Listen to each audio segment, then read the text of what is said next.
Сайн байцгаана уу хүүхдүүдээ. За Монгол хэлний хичээлээрээ 2 өхөр хулганы эхтээр ажиллана. За анхааралтай сонсороо багш нэхийг нь уншиж өгье. 2 өхөр хулган өндөг болжээ. Түүнийг идгсэн гэж хүсвч хэрээнүүд булаах гэд амраадаггүй. Яавал энэ өндгийг хэрээнд алдчихгүй байх вэ гэж тэд боджээ. Зөөе гэхээр хүч өрдөггүй. Өнхрүүлээ гэвэл хагарчхаж мэднэ. Өхөр хулганууд ухаанцарч байгаад ингэж шиджээ. Нэг нь дээшээ харж хөвтөд өндгийг тал талаас нь хөлөөрөө тулахад нөгөө хүн түүнийг сүүлнээсээ чирж яваа юм шиг угзарсаар өндгийг шалан доогуур авч орчээ. За хүүхдүүдээ үгийн утгыг мэдье. За саяны ихтээр тулахад угзарсаар гэсэн 2 үг гарсан. За эдгээр үгсүүд юу гэсэн утгатай юм болоо?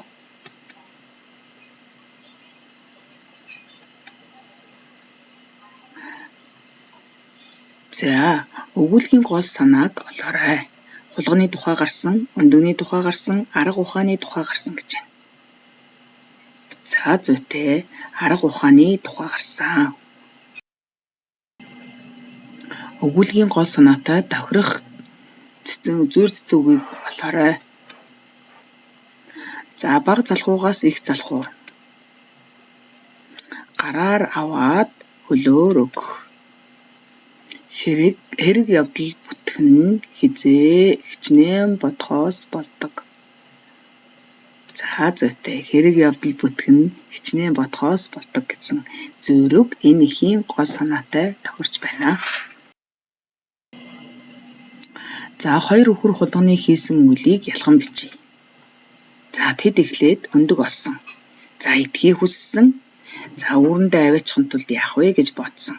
Дараа нь арга олсон. Тэгээд нэг нь хэвтсэн. За мөн хөлөөрөө тулсан, сүүлнээс нь чирсэн, шалан доогуур оруулсан гэсэн үлүүдийг 2 хулган хийжээ. Залгуурыг зөв залган өгүүлбэр бүтээгээрэй. Шувууны үүрэнд сүүдрээ, хүргүүзээ, өндгөө голдог юм гэсэн өгүүлбэрийн сүүдэр гэдэг дээр өндөг гэдэг дээр өөд залгаарай. Залгахдаа балархай гişгийн дүрмийг бодоорой.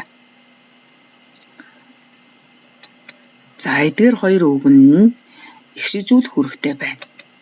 За мөн эр гişгийг гişгжүүлж байгаа. За араасаа гişг авчиж байгаа учраас гийн үүрэг байхгүй болж байна. За өндөг гэдэг үгийн балархай гişг нь гийг гişгжүүлж ийн. Г араасаа балархай гişгийг авчиж байгаа учраас балархай гişг үүрэггүй болж гээгдэж байна. Хэрээ яагаад 2 өхөр хулганы дээгүүр эргэлдсэн бэ? Заад нь өхөр хулганы өндгийг хулгайлсан болохоор хэрээ маш их өлсөж явсан болохоор хэрээ өхөр хулгануудад туслах гэсэн. За тэгвэл өхөр хулганы олсон өндгийг булаах гэд. За аль хариултанд зөв бэ хүүхдүүдээ? За зүйтэй өхөр хулганы өндгийг булаах гэд дээгүүр нь яасан бах нь эргэлдсэн бах нэ. Тохирох цэг тэмдгийг тавьж харгалзуулаарай. Яавал энэ өндгийг хэрээнд алдчихгүй байх вэ?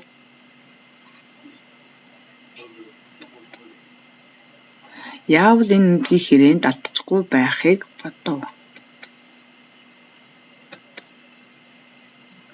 Энэ өндгийг хэрээнд алдчихгүй зай.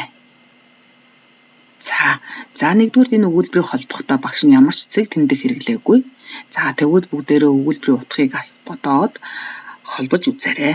Дараа нь өгүүлбэртээ цэг анхааруулсан утгатай цэг, за мөн асуусан утгатай цэг эсвэл цэг тавих уу өөрсдөө ялгаж тавиарай.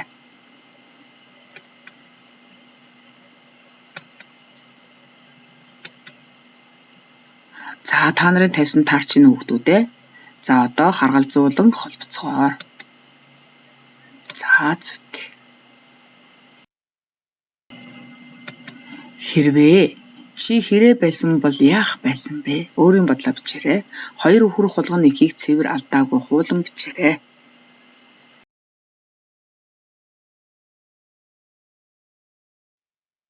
За гэртээ эхээс дараах асуултанд тохирох 3 үгийг түүж бичээрэй. Яаж? Залгуурыг 2 дугаарт нь залгуурыг залган бичээд тайлбарлаарай.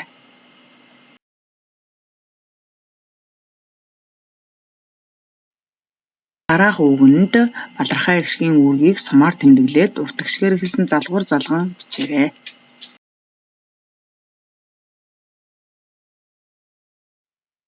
Амжилт хүсье хүүхдүүдээ.